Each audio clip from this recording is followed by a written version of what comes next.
호사다마라고 했듯이 좋은 일에는 언제든지 방해하는 마가 많다. 세상사 그렇습니다. 모든 게 다 그럴 줄 압니다. 이것이 이제 좋은 일, 안 좋은 일, 좋은 일, 안 좋은 일 계속 반복이 되죠. 그래서 세옹지마라는 말도 씁니다. 세상사라는 것은. 그런데 문제는 그 결국이 뭐냐는 게 중요하다는 것입니다. 좋은 일이 있을 수도 있고 안 좋은 일이 있을 수도 있는데 좋고 안 좋고를 거듭하다가도 결국은 결말은 좋은 일로 마무리가 되어야 되겠지 않습니까? 자, 우리 주님의 오심이 바로 이와 같은 모습이 아닌가 싶습니다. 정말 영광의 길, 하늘 영광을 가지고 오셨지만은 얼마나 많은 고난과 순환을 겪으셨습니까? 진리를 추종하는 우리의 신앙도 마찬가지입니다. 참 진리를 추종하기 때문에 분명히 그 결말은 영광이 되어야 되는 것입니다. 그러나 결말은 영광이 된다지만은 그 과정 속에서는 엄청난 고난과 순환과 핍박이 있다는 거예요. 왜? 여기 마귀가 들끓는 마의 세상이기 때문인 것입니다. 만약에 천국이라면 어디 그러겠습니까? 세상이기 때문에 그럴 수밖에 없는 거예요. 그런 고난을 겪고 나서 영광도 누리게 되는 거예요. 정말 가치 있고 빛이 나고 찬란하게 겪는 것입니다. 다 까서 그렇게 만드는 것입니다. 이스라엘의 역대 왕 중에 다윗 왕이 최고의 왕이었지 않습니까? 그 다윗 왕이 기름 부음을 받았어요. 사무엘을 통해서 전해주신 하나님의 기름 부음을 받았지만은 그가 어찌 기름 부음 받자마자 무슨 왕이 되고 그 누림의 세월을 보낼 수 있었습니까? 그렇지를 못했습니다. 10수년간 도망자의 생활을 면치 못했고 사울 왕의 그 핍박 속에 죽음의 고비를 여러 번 넘기면서 그런 세월을 보내게 됩니다. 모세의 생애가 120년입니다. 120년 중에 무려 40년에서 80년은 광야의 생활이었습니다. 광야의 생활. 요셉이 형제들의 질투로 인해서 미디안의 장사꾼들에게 팔려서 애굽에 가서 종살이하는 과정들, 그냥 국무총리가 된 게 아닙니다. 엄청난 환난과 고난을 다 겪고 나서 또 그것을 이기고 나서 그 영광을 누리게 된 것입니다. 아브라함이 그랬고 이삭이 그랬고 야곱이 그랬던 거예요. 야곱은 선택을 받아 아버지의 그 축복, 장자의 복을 누리는 그런 축복 기도를 받았지만은 무려 20년 동안이나 외삼촌 집에 도망쳐서 머슴살이를 하고 다시 가나안으로 돌아오는 그런 세월을 보냈던 것입니다. 진리를 쫓는 자들에게는 이와 같이 영광이 예비되어 있지만 그냥 이루어지는 게 아니야. 고난을 겪고 나서 영광을 이루는 것입니다. 고난 없이 영광, 어쩌면 그 가치를 잘 모릅니다. 모를 수도 있고 또 영광이 있다 해도 그 영광의 빛이 그렇게 썩 빛날 수도 없을 줄 압니다. 훈련되고 강하게 그렇게 고난을 겪어서 연단을 시켜서 강한 자로 하나님께서는 영광스럽게 하시는 줄로 믿습니다. 우리 한번 따라하십니다. 진리를 쫓는 자들에게는, 진리를 쫓는 자에게는 고난과 영광이 공존한다. 그 고난은 싫고 영광만 아무리 챙기려고 해도 안 되는 겁니다. 그렇게 쉽게 영광이 주어지는 게 아니에요. 언제든지 고난을 겪고 고난과 영광이 공존하는 가운데 그 고난을 이긴 자들에게만 주어지는 게 영광인 줄로 믿습니다. 예수님의 오심이 그와 같다는 거예요. 오시자마자 저주를 받고 오시자마자 경배를 받고, 경배와 저주가, 핍박과 경배가 그렇게 거듭거듭 계속 이어졌던 거예요. 얼마나 치욕스러운 십자가의 죽음을 당합니까? 세상에 십자가의 죽음이라는 게 그게 말이 하기가 쉬운 말이지, 십자가의 죽음은 유대인들의 최고의 치욕적인 죽음입니다. 그래서 그것을 가리켜서 저주라고 했습니다. 저주받은 모습이란 말이에요. 율법의 저주에서 우리를 속량하시려고 우리를 대신해서 예수께서 저주를 받으신 거예요. 그런 치욕을 겪으신 거예요.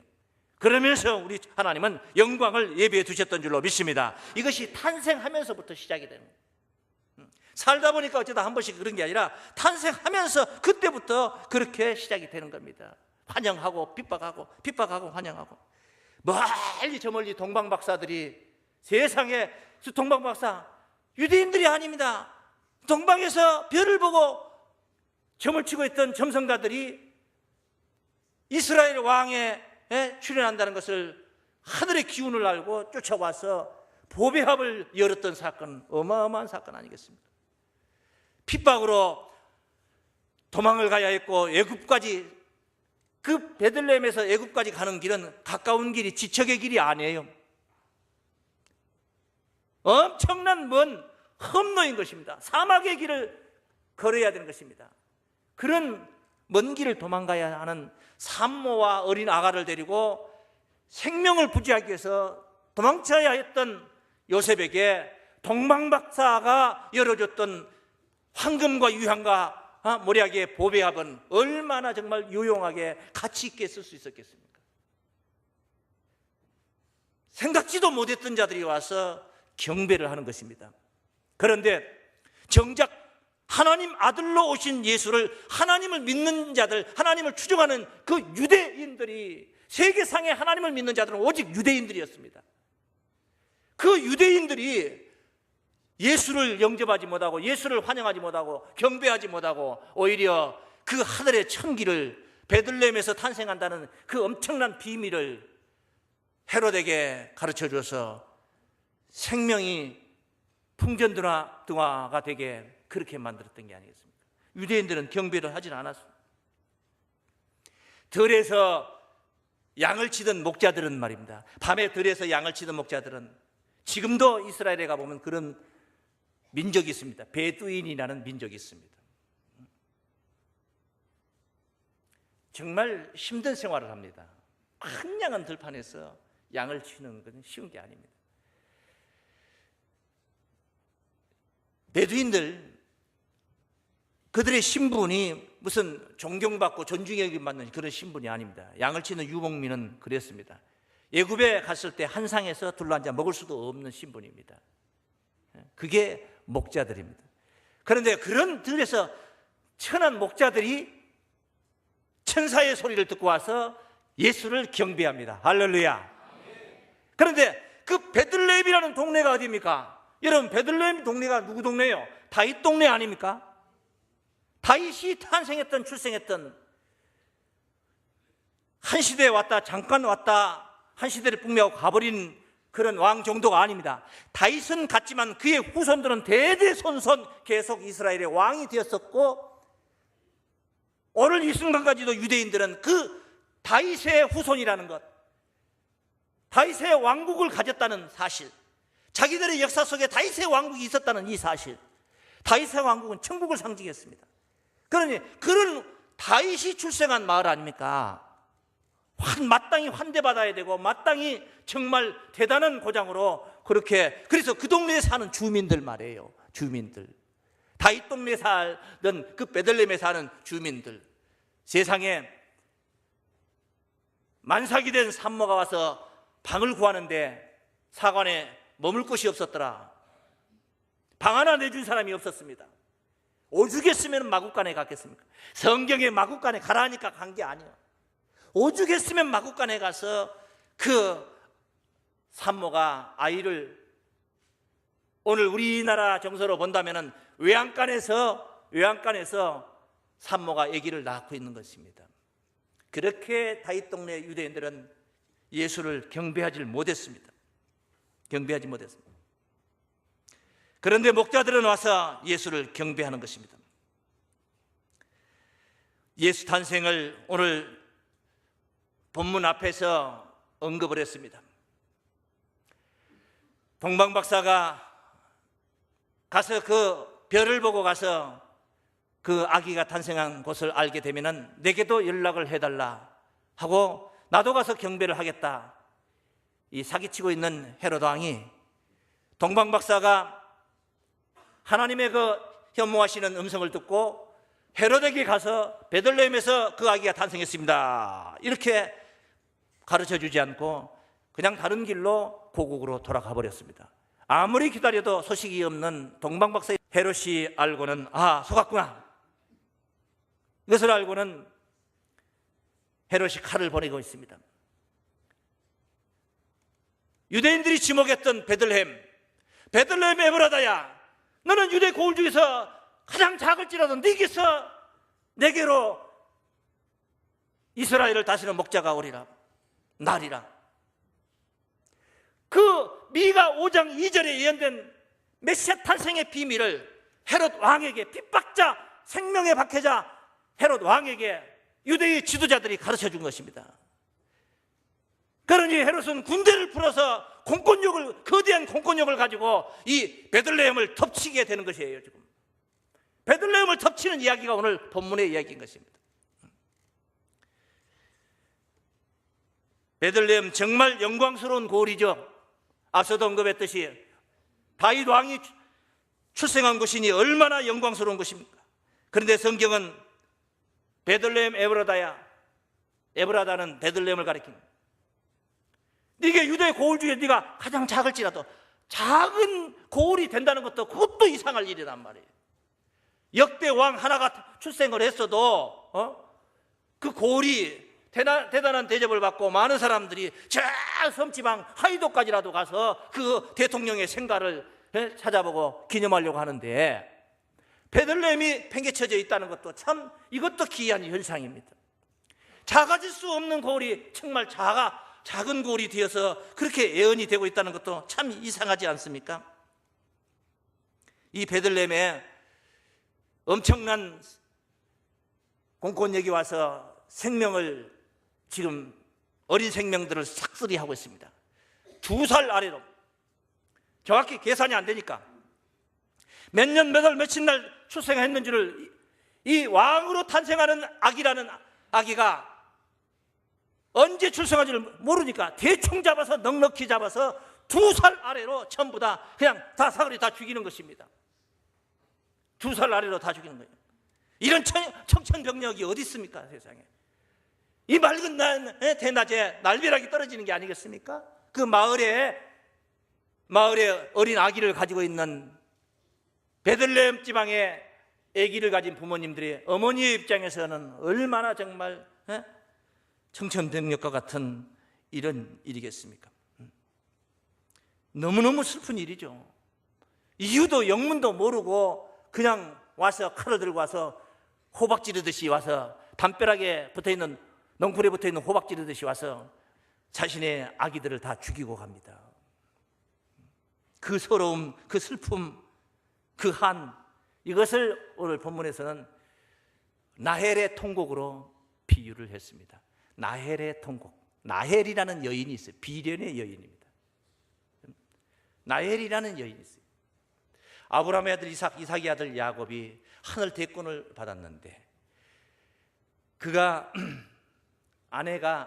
연모했던 외삼촌 집에 도망을 가가지고 그 먼 하란 지방까지 외삼촌 나반의 집에 갔는데, 마을 입구에서 양을 살피고 있던 나헬이라는 한 여인을 보았습니다. 첫눈에 반했던 거예요. 그가 외삼촌의 딸이란 것을 알게 되었죠. 그래서 외삼촌과 계약을 하기를, 나헬을 아내로 삼기로 하고 7년을 봉사하기로 한 겁니다.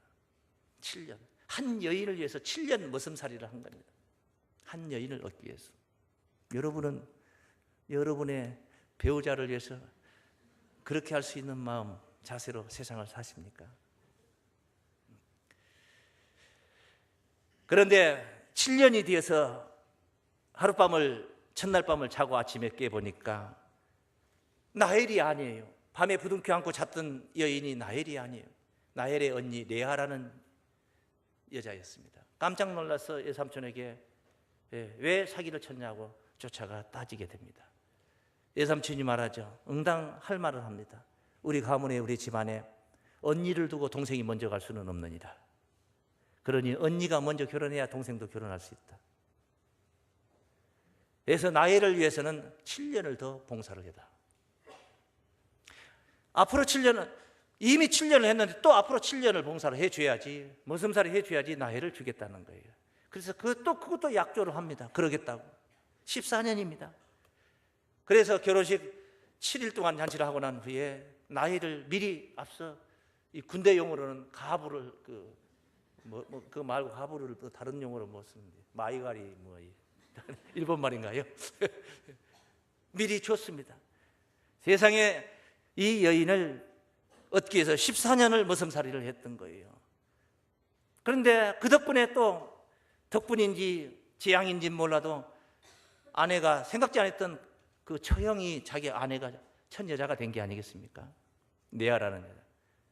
그리고 또 네아의 몸종인 실바와 나헬의 몸종인 빌하를 또 아내로 갖게 됩니다. 그래서 야곱은 무려 본 아내가 둘이고, 그리고 그 첩으로 2명, 또 그 몸종들 첩을 둘 해서 아기를 낳기 시작을 합니다. 아기를 낳기 시작하는 거예요. 그냥 뭐 스무스하게 네아가 2명 낳고. 그러니 나엘이 화가 나서 얼마나 여인이 아기를 못 낳는 게 얼마나 힘들겠어요. 그래서 나엘이 자기는 아무리 낳으려고 힘을 써도 안 되는 거예요. 그래서 자기 몸종 비라를 자기 남편 야곱에게 주어서 비라가 또 2명을 그냥 스무스하게 납니다. 그러니까 언니 레아가 또 가만히 보고 있을 수는 없죠. 그래서 자기 몸종 실바를 또 자기 남편한테 주니까 실바도 또 애기 2명을 스무스하게 또 납니다. 그래도 나엘은 애기를 못 납니다. 그리고 나서 또 라헬이 또 둘 납니다. 더 납니다. 또 더 납니다. 이렇게 낳았기 있는데 10명을 낳았는데 정작 남편의 총애를 받고 사랑을 받던 나엘은 자식을 못 낳던 그런 비련의 여인이었습니다. 그러다가 하나 얻은 게 요셉이라는 아들을 얻은 겁니다. 11번째 아들 요셉을 얻은. 그리고 12번째 아들 베냐민을 낳으면서 베들레헴과 예루살렘 사이에 있는 라마에서 이 나엘이 난산을 합니다. 난산을 해서 하다가 결국은 베냐민을 낳고 이 나엘이 거기서 죽습니다. 그렇게 간구했던 자식을 정말 얻다가 결국은 그 나엘이 죽었어요. 라마에서 이렇게 죽었습니다. 정말 나엘의 그 슬픔, 이스라엘 백성들이라면 다 기억하고, 그 나엘과 나엘이 가지고 있는 그 애절함과 그리움, 이것을 기억하지 않는 사람들은 없을 정도로 그것은 역사 속에 성경에 기록을 남긴 사건들이다 하겠습니다. 자, 이게 창세기 35장 말씀 한 구절 보겠습니다. 16절입니다. 창세기 35장 16절 말씀입니다. 그들이 베델에서 발행하여 에브랏에 이르기까지, 에브랏 베들레헴입니다. 얼마 길을 격한 곳에서, 그 사이에 그런 격한 곳에 뛰어놓은 곳입니다. 나엘이 임신하여 심히 신고하더니만은 심히 고통을 했다 이 말이에요. 그가 난산할 즈음에 산파가 그에게 두려워 말라. 지금 그대가 또 등남하느니라 하매, 그가 죽기에 임하여 그 혼이 떠나려 할 때에 이 아들의 이름을 베논이라 불렀으나 그 아비가 그를 베냐민이라 불렀더라. 나엘이 죽음에 에브랏 곧 베들레헴 길에 장사되었고, 우리 베들레헴 길에다가 이제 나엘이 이렇게 난산하다가 죽어서 장사를 지냈던 거예요. 이게 나마라는 곳입니다. 베들레헴에 이르는 길목 나마. 여기에서 나엘이 베냐민을 낳다가 죽었다는 이야기입니다. 이 나마는 이제 훗날 여호수아 말씀 18장에 보면은 여호수아 18장에서 실로에서 제비 뽑기를 해가지고 각 지파별로 전부 다 땅을 분배하는데 베냐민 지파에게 이 땅을 주게 됩니다. 주게 되는 이야기들이 있습니다. 자, 이 라마에서 이제 바벨론의 훗날, 이제 많은 세월이 흘러서 훗날 이스라엘이 바벨론의 예루살렘이 짓밟히고 민족이 잡혀가는데 선지자 에레미야도 그때 같이 잡혀가면서 베들레헴 여기 라마에서 이제 하나님께 계시를 받는 이야기를 에레미야 선지자가 40장에 메모를 해두었습니다. 한번 봅니다. 40장 1절입니다. 시대장 느부사라단이 예루살렘과 유다 포로를 바벨론으로 옮기는 중에 에레미야도 잡혀 사슬로 결박되어 가다가 라마에서 해방된 후에, 거기서 사슬이 풀린 거예요. 말씀이 여호와께로서 에레미야에게 임하니라. 그 에레미야서가 이런 계시 속에서 이제 진행이 되는 거예요. 진행이 되는 거예요. 여기가 라마입니다. 라마. 에레미야가 계시를 받았던. 자, 이것을 비유해서 이스라엘이 바벨론으로 포로로 잡혀가는, 민족이 끌려서 가는 광경을 라마에서 에레미야가 이 광경을 본 겁니다. 하나님의 계시를 통해서 이것을. 기쁜 일이에요, 슬픈 일이에요? 기쁜 일이에요, 슬픈 일이에요? 나엘의 통곡이라는 것은 자기 생애 속에 있는 통곡에 불과하지만, 에레미야가 가슴앓이를 하고 있는 것은 자기 생애 개인적인 가슴앓이가 아니고 민족이 지금 이끌려가는 선지자의 애절함입니다. 민족이 포로로 잡혀가고 있는, 민족이 쫄딱 망해서 백성들이 끌려가고 있는 광경을 이야기하는 것입니다. 얼마나 슬픈 이야기입니까? 그것을 지금 나엘의 통곡으로 비유를 한 거예요. 그러니까 비유를 하기를, 사실은 이런 내용이 아니고 베들레헴에서 어린 아가들이 죽는 이야기를 지금 하는 겁니다. 죽는 이야기를, 나엘의 그 자식 때문에 통곡하는 것을 베들레헴의 어머니들이 통곡하는 것으로 비유를 한 것이고, 이스라엘이, 백성들이 바벨론으로 끌려 잡혀가는, 이 포로로 잡혀가는 광경에 이 통곡을 에레미야가 표현을 한 거예요. 이것을 표현한 거예요.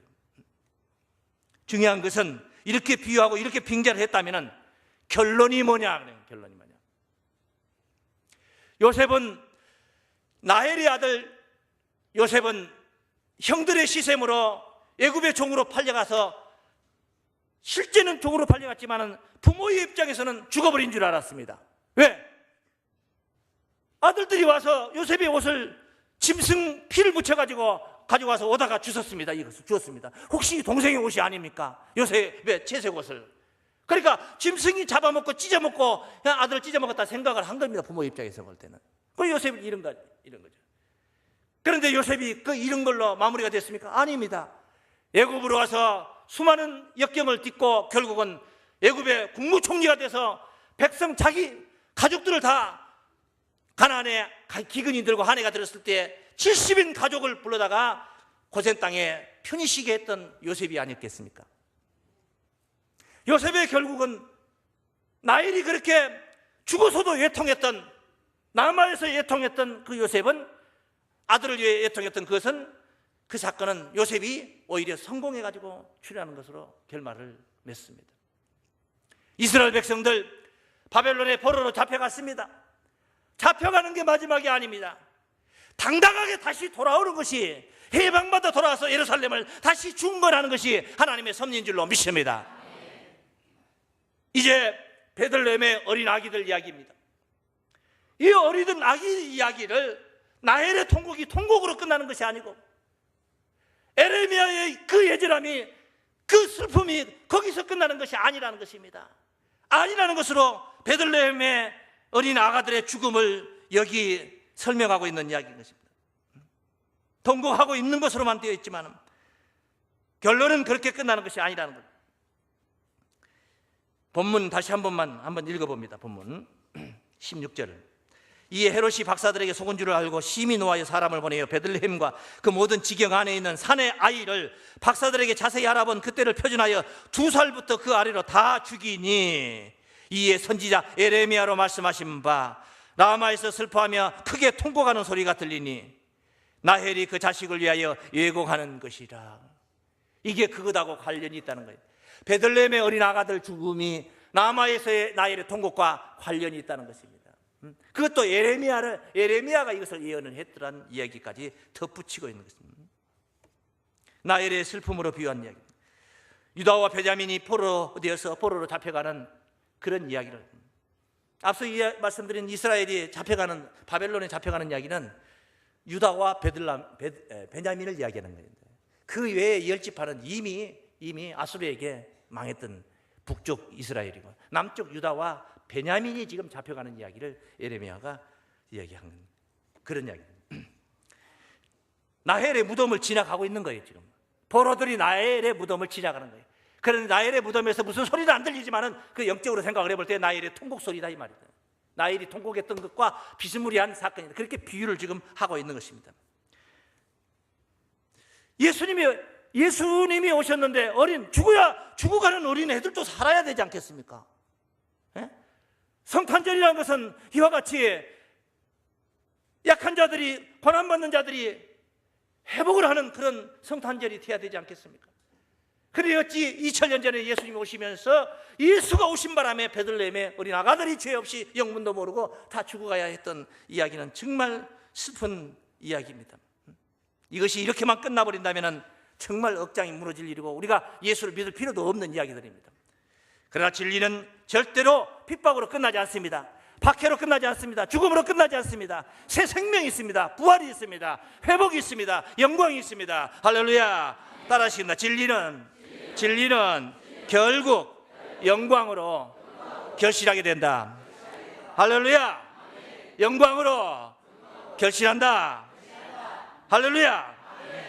이것을 예레미야로 하신 말씀이 나헬의 통곡의 이야기를 오늘 본문에서는 마무리 부분 영광스러운 이야기는 메모를 안 했지만은 예레미야는 이미 예수 오시기 이전에 이런 일이 있을 것을 알고 예수 강림하심과 함께 이런 역사가 있을 것을 알고 이미 그 어린 아가들이 어떻게 될 것까지 이미 작정하시고 예언을 해놓으신 하나님의 뜻을 이미 펼쳐 두었습니다. 그 말씀을 찾아가 봅니다. 예레미야 31장입니다. 15절입니다.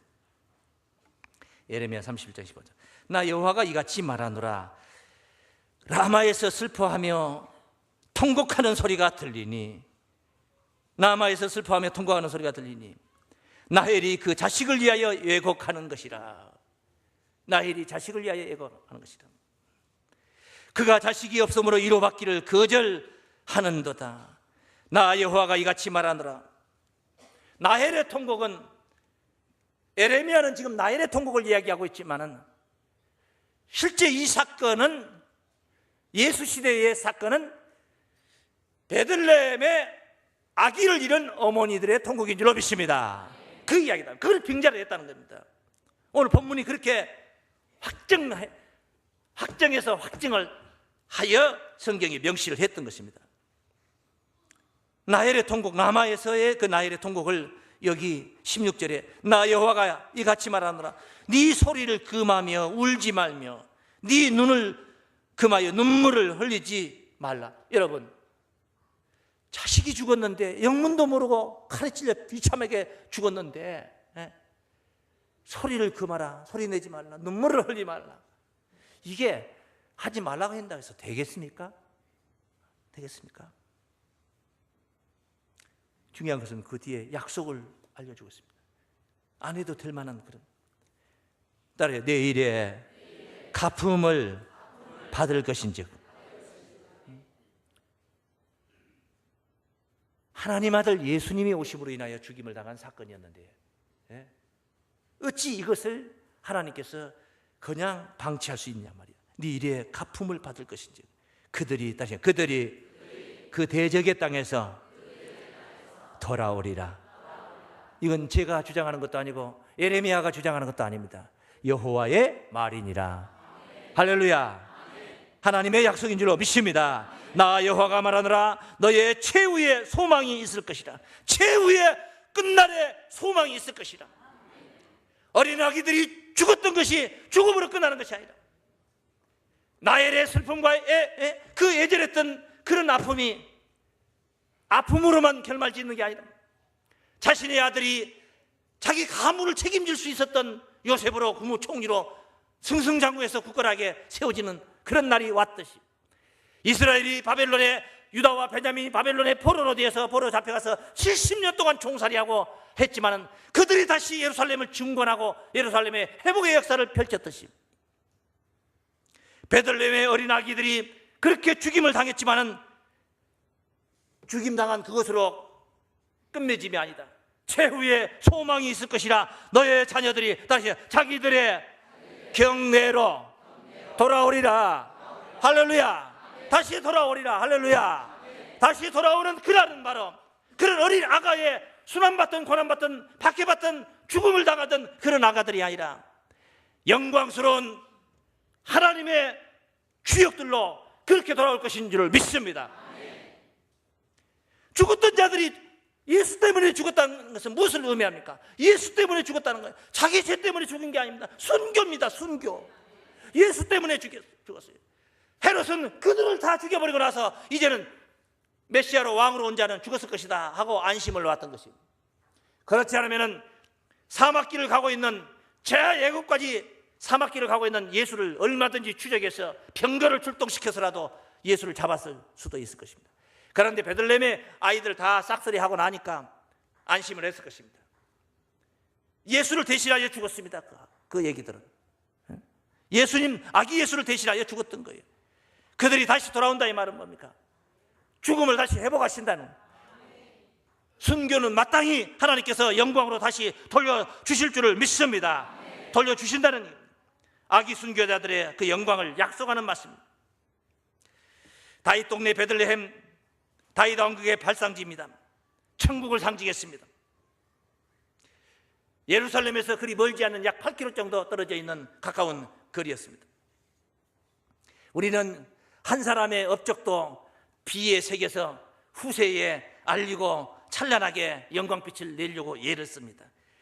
다윗 동네, 다윗의 출생이라는 것은 예수 출생하는 그 역사 속에 아브라함에서 다윗을 지나 예수까지 오는 42대 손에 이르기까지 그 영광의 주역들이 얼마나 많습니까? 영광의 주역들이. 수많은 순교자들도 있었고 수많은 그 왕위의 그 영광을 누렸던 자들이 있었지 않겠습니까? 베들레헴은 그런 동네입니다. 그래 앞서 말씀드린 대로 그 베들레헴이 작은 동네가 된다는 것도 그것도 참 신기할 일이라는 거예요. 그것도 기적입니다. 기적이요.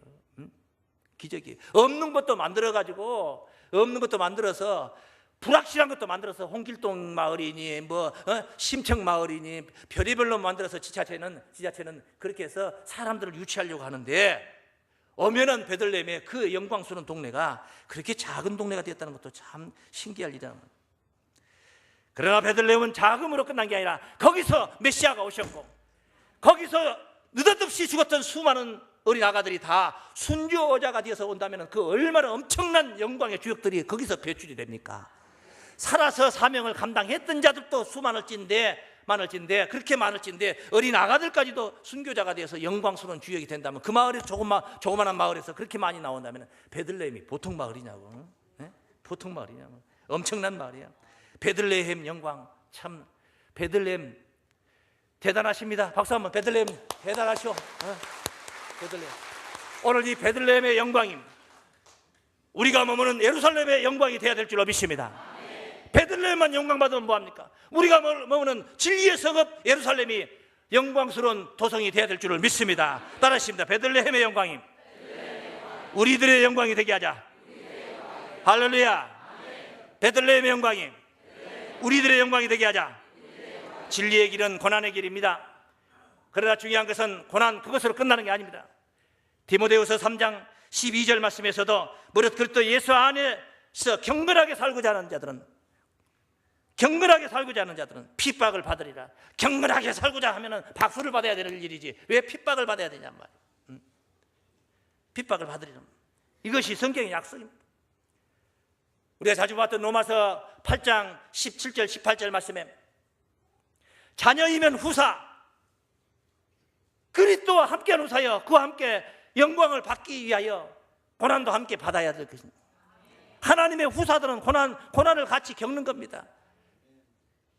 현재의 고난이 장차오는 영광과 좋게 비교할 수 없는 그 장차오는 영광이 있기 때문에 우리는 그 고난을 감내할 수가 있는 줄로 믿습니다. 한 분이 아닌 엄청난 아들들을 출현시키는 성읍, 그 성읍이 어디냐? 그건 베들레헴이 아닙니다. 말세에 하나님의 아들들을 엄청난 아들들을 출현시키는 그 마을은 바로 예루살렘인 줄로 믿습니다. 하나님이 돌아오셔서 진리의 성읍을 이룬 예루살렘, 거기에 이사야 4장 3절 말씀 보면은 거기에 머무는 자, 예루살렘에 머물러 있는 자, 생존하여 농명된 모든 사람은 거룩하다 다 칭함을 얻으니. 할렐루야. 다 거룩하다 다 칭함. 하나님의 자녀들이 된다는 거예요. 하나님의 아들의 영광입니다. 믿음을 쫓아서 달려가는 이 신앙길, 핍박과 고난이 항상 공존합니다. 그러나 중요한 것은 결국은 영광길이라는 것. 우리가 바로 이 고난과 영광이 공존하는 길에 지금 서 있는 것입니다. 우리는 이미 영광을 붙들고 영광을 즐기고 있는 때는 아닙니다. 고난을 같이 겪고 있는 때입니다. 믿습니까? 핍박과 고난이 같이 있다 이 말이에요. 그러나 그 예루살렘은 최고의 영광, 하나님의 보좌가 약속된, 보장된 곳인 줄로 믿습니다. 최고의 영광의 자리에 우리가 지금 여기 서 있는 거예요. 그래서 최고의 영광을 얻기 위해서 어쩌면 최고의 고난을 받을지도 모를 일입니다. 십자가의 죽음보다 더 큰 고난이 어디 있습니까? 각기 다 자기 십자가를 지고 나를 따라오라 우리 주님은 말씀하셨습니다. 십자가의 길이 있다 할지라도 우리는 그것을 감내하고 받아들이고 영광을 향해서 달려가야 될 줄로 믿습니다. 예수님이 오시면 세상의 평화를 위해서 오셨습니다. 그러나 그가 오심으로 인해서 심지어는 죽임을 당한, 어린 아가들이 죽임을 당한 이런 아픔까지도 이 세상에 존재했던 것입니다. 우리가 그런 고통과 아픔은 아니지만 우리가 예수 믿으면서 얼마큼 손해를 보고 얼마큼 핍박을 받고 얼마큼 그런 안 좋은 것들을 당한 그런 것이 얼마든지 있습니다. 그러나 중요한 것은 그게 하나님이 주고자 하는 마지막 결론이 아닙니다. 우리에게 하나님께서는 영광을 예비해 두신 줄로 믿습니다. 그러므로 우리는 어떠한 고난과 핍박이 있다 할지라도 당당하게 그것을 헤쳐나갈 수가 있는 것입니다. 왜? 미래가 있기 때문에, 희망이 있기 때문에, 비전이 거기 있기 때문에. 할렐루야. 예수님의 탄생하신 베들레헴의 고난과 영광이 다름 아닌 오늘 우리들의 현실입니다. 부디 영광의 그 잔치까지 승리하시고 꼭 이기셔서 승리의 개가를 함께 부르는 성도들 되시길 주의 이름으로 축원합니다.